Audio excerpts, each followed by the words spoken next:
you don't think about the negative side. You think about the positive side. That's what gambling does. Right. That's why they call it the hidden addiction, right? Because you can actually you present normal. It's not like a drug addiction or alcohol 100%. addiction. You can go home, you could have lost your house, lost everything you own, but still look kind of normal. Listen, I've had $2 million on a football game, and I've been to my kids' volleyball game, and I want to throw up Mhm. because I just lost $2 million, and you would never know. I'm sitting on the sidelines cheering her on. Hey, go get a girl, Yeah.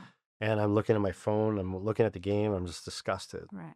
You know, Yeah, and it's also something, yeah, that sounds horrible. Not something I want to go through. no. I gambled, I think, $5 once at the slot machine in Vegas, and I won $5. I was like, I'm out.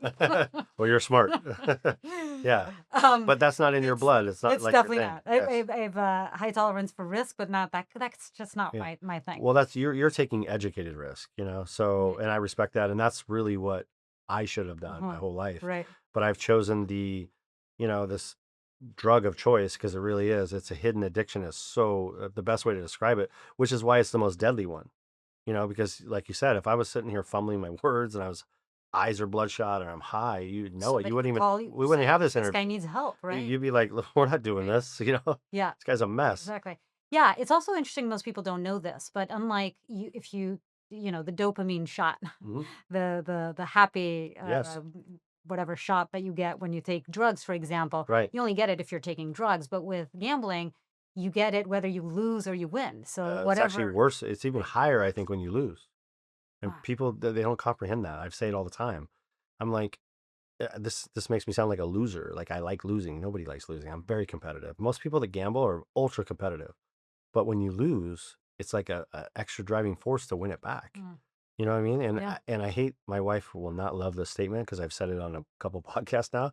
It's better than the best sex you'll ever have. Mhm, Like it's the euphoric high of a dopamine rush mhm, of that gambling, right, win or lose, right. is so like it's so such a high. Mhm. I mean, that's why I always was betting more and more and more. In 2023, I bet $4.6 million on the Kansas City Chiefs myself to win the Super Bowl. So it was a $9.5 million 3 hour ride that I was on. God, Okay. that is so close. So I can't tell you the highs and lows I felt in that 3 hours because they went into the tunnel.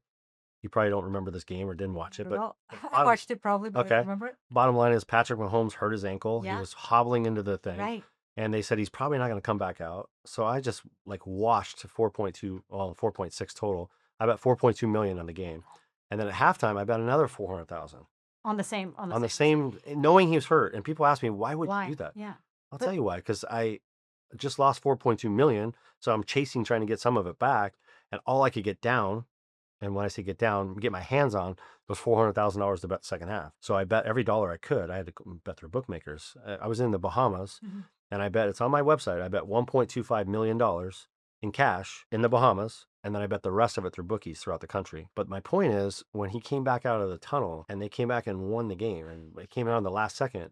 I mean, that high was like No. whatever your biggest high you ever can fathom in your life, having a baby or getting married or whatever, all of that, Right. it's the same feeling. I mean, that's a sad Sounds truth of what familiar. I'm saying, but I'm honest. I mean, the one thing I can tell you is I've had 5 children. It's best moments of my life when they're born, right? Getting married to my wife, one of the best moments. Sadly, some of the best moments are right up there in Mhm. gambling with these same moments. And that might sound like ridiculous to someone listening to this, No, but I'm honest. yeah. And guess what? My wife would even tell you that we had a moment in Monaco, Monte Carlo, one of the Mhm. best places in the world. I was gambling. I won $1.4 million, and I couldn't lose. I really couldn't lose. I You're just swear winning, winning, I winning then. couldn't lose. I was laughing, Wow. and I was laughing to the point where I locked up $1 million, and I said to her, "We've had so much fun. It was the best trip of my life, Mm. and we did everything. We're at Jimmy Z's nightclub, Le Grill, one of the nicest restaurants in Hotel de Paris. I had a penthouse suite that was $30,000 a night. I'm gambling with Russian oligarchs and sheiks, and I'm gambling more than them, and I'm this U.S. dork who doesn't even have a real business. I mean, Right. it was a business, but you know what I mean. It wasn't like I had these guys they have yachts out front that are more money than anyone in Newport Beach ever would fathom, Beverly Hills, whatever. And they're just so rich, right? And I'm antagonizing them. I'm like, come on, let's bet more, you know, and we're just having a blast. But my point is, we were sitting there and she looked at me and she's like, this is one of the best moments of our life. Like Mhm. we were having so much fun, it wasn't, of course, winning was part of it. It was just the euphoric feeling we were having. And it was like, we couldn't lose.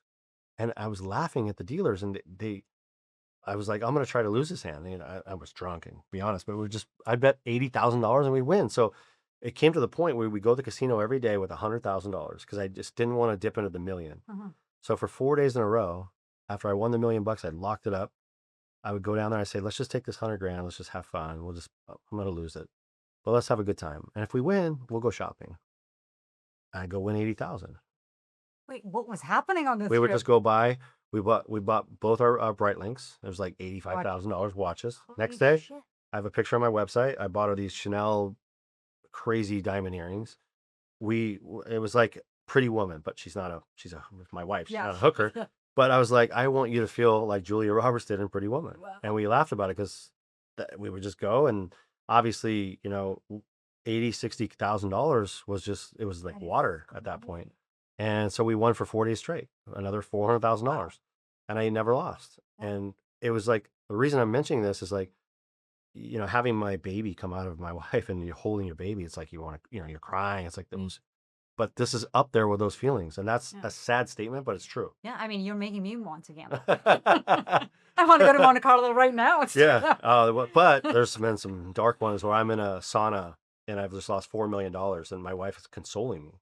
And I want to cry like a little girl, like literally. I'm not, but I'm sitting there just thinking, what in the fuck Right. am I going to do?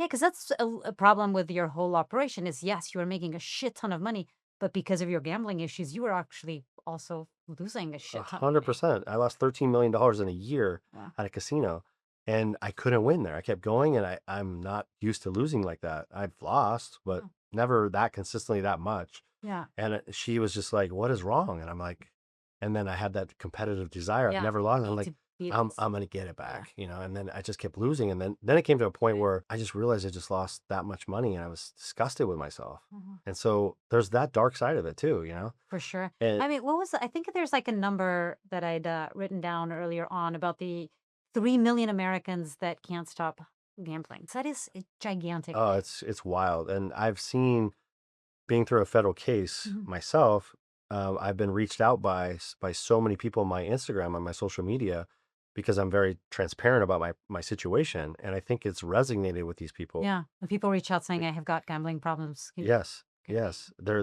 like they're feeling it, and that they feel comfortable to reach out and say, for example, I met a kid in Dallas. I say kid, he's like 35, but Uh-huh. I went to Dallas during this turmoil. My daughter had a volleyball tournament, and my officer allowed me to travel to be there as a father. So I posted on social media that I was in Dallas, and the guy says, "Hey, can I come meet you?" I'm like, "I'm here to play volleyball or see my kid play volleyball, but sure." So he comes over, we go get coffee, Mhm. and he stole $4.7 million from his friends and family to feed his gambling addiction, and he's going to prison for 64 months.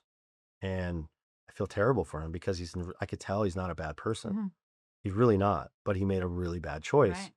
And he should be punished. I agree. I just don't think that's the right punishment for him. He is never going to pay this money back by being in prison. He's not a violent guy.